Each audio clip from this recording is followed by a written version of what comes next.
और आप देख रहे हैं आईडी टाइम्स।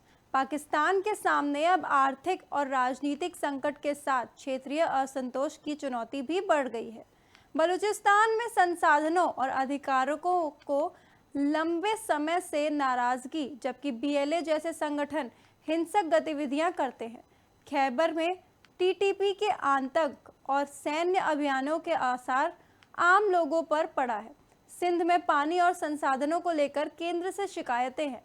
वहीं गिलगित बाल्टिस्तान में जमीन, रोजगार और राजनीतिक अधिकार बड़े मुद्दे हैं।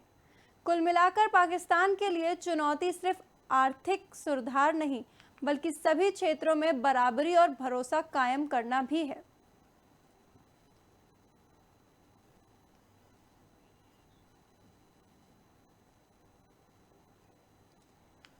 अमेरिकी राष्ट्रपति डोनाल्ड ट्रंप ने वोटिंग के लिए अनिवार्य फोटो आईडी की मांग दोहराई है। उन्होंने भारत के 2024 लोकसभा चुनाव का उदाहरण देते हुए कहा कि पहचान की पुष्टि चुनावी धोखाधड़ी रोकने में मदद मिल सकती है। ट्रंप सेव अमेरिका एक्ट लागू करने की मांग कर रहे हैं, जिसमें नागरिकता का प्रमाण और वोट डालते समय पहचान पत्र जरूरी करने का प्रस्ताव है। हालांकि डोमांसक्स और कई विशेषज्ञों का कहना है कि सख्त नियम से कुछ मतदाताओं को परेशानी हो सकती है। ऐसे में फोटो आईडी अमेरिका में बड़ा राजनीतिक मुद्दा बन गया है।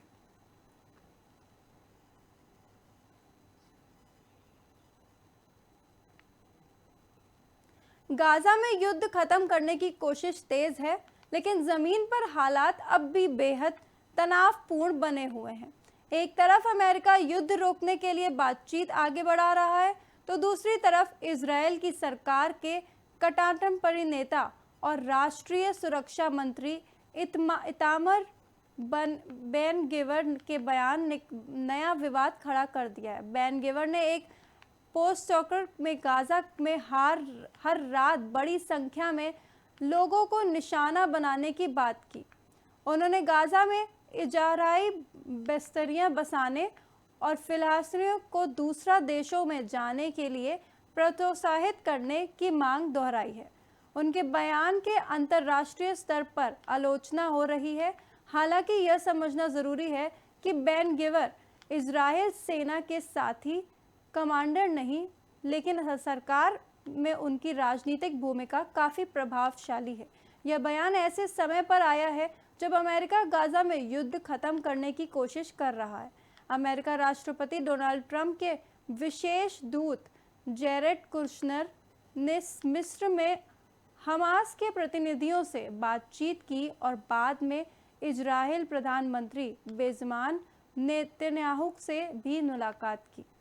अमेरिका योजना में हमास के हथियार छोड़ने और उसके बाद इजरायल सेना की चरणबद्ध वापसी की बात की है।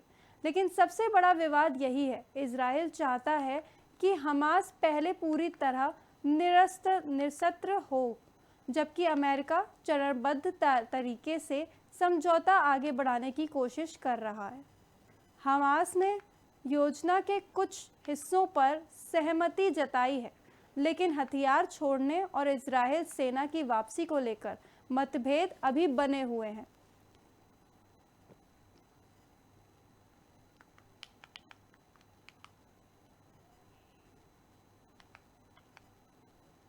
अमेरिका राष्ट्रपति डोनाल्ड ट्रंप ने ईरान को लेकर अपना रुख एक बार फिर साफ किया है। ट्रंप का कहना है कि अमेरिका की सबसे बड़ी प्राथमिकता यह सुनिश्चित करना है कि ईरान किसी भी स्थिति में परमाणु हथियार हासिल न कर सके। हालांकि तनाव के बीच अमेरिका और ईरान के बीच बातचीत का रास्ता पूरी तरह बंद नहीं हुआ है। ट्रंप के मुताबिक पर्दे के पीछे ईरानी अधिकारियों के साथ बेचैन बातचीत जारी है, यानी सार्वजनिक तौर पर बयान सख्त है, लेकिन दोनों पक्षों के बीच संपर्क बना हुआ है। इस पूरे विवाद में होर्मुज़ जनरल मध्य बेहद महत्वपूर्ण है। फारस की खाड़ी और ओमान की खाड़ी के बीच स्थित यही समुद्री रास्ता वैश्विक तेल और गैस आपूर्ति के लिए बेहद अहम है।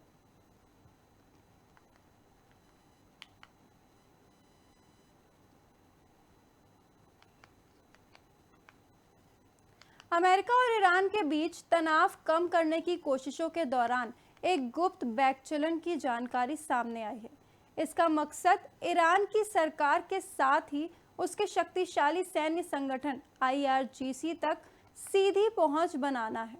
रिपोर्टों के मुताबिक अमेरिका को शक था कि ईरानी वार्ताकारों के पास IRGC का पूरा समर्थन है या नहीं, इसलिए अमेरिका ने इराकी कुर्दिस्तान के राष्ट्रपति नेचिवरवन बरजानी की मदद ली। बरजानी के अमेरिका और ईरान के दोनों से पुराने संबंध हैं। बताया जाता है कि मई में अमेरिका अधिकारियों ने बरजानी से संपर्क किया और पूछा कि क्या IRGC बातचीत के जरिए समाधान के पक्ष में है। इसके बाद बरजानी के जरिए IRGC के जनरल अहमद वाहिदी के तक संदेश पहुंचाया गया। कथित तौर पर IRGC ने बातचीत का समर्थन किया। अमेरिका ने इरबिल में अमेरिका और ईरान अधिकारियों की गुप्त बैठक कराने की कोशिश भी की, लेकिन सुरक्षा कारणों से यह बैठक नहीं हो सकी।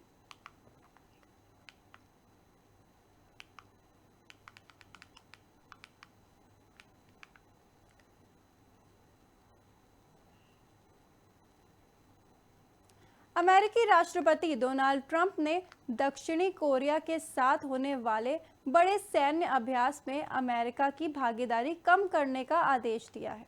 17 से 27 अगस्त तक चल रहे उल्ची फ्रीडम शील्ड यानी UFS अभ्यास में करीब 18,000 दक्षिण कोरिया सैनिक शामिल हैं। ट्रंप का कहना है कि यह अभ्यास काफ़ी महंगा है और उत्तर कोरिया को अनावश्यक रूप से आक्रामक संदेश दे सकता है। हालांकि दक्षिण कोरिया ने साफ किया है कि अभ्यास तय कार्यक्रम के अनुसार जारी रहेगा। इस अभ्यास में दोनों देश उत्तर कोरिया की संभावित हमले से निपटने की तैयारी करते हैं। इस बार ड्रोन, साइबर हमले और GPS में रुकावट जैसी आधुनिक चुनौतियों का भी शामिल किया जा रहा है। ट्रंप का ये फैसला ऐसे समय पर आया है जब उत्तर कोरिया की सैन्य क्षमता बढ़ रही है। रूस यूक्रेन युद्ध में उत्तर कोरिया के सहयोग से उसके सैनिकों को आधुनिक युद्ध का वास्तविक अनुभव मिला था। यानी अमेरिका की भागीदारी कम होने के बावजूद दक्षिण कोरिया के लिए यह अभ्यास बेहद महत्वपूर्ण है। अब सवाल है कि इस बदलाव का उत्तर कोरिया को पूरे कोरिया प्रत्याप की सुरक्षा पर क्या असर पड़ेगा।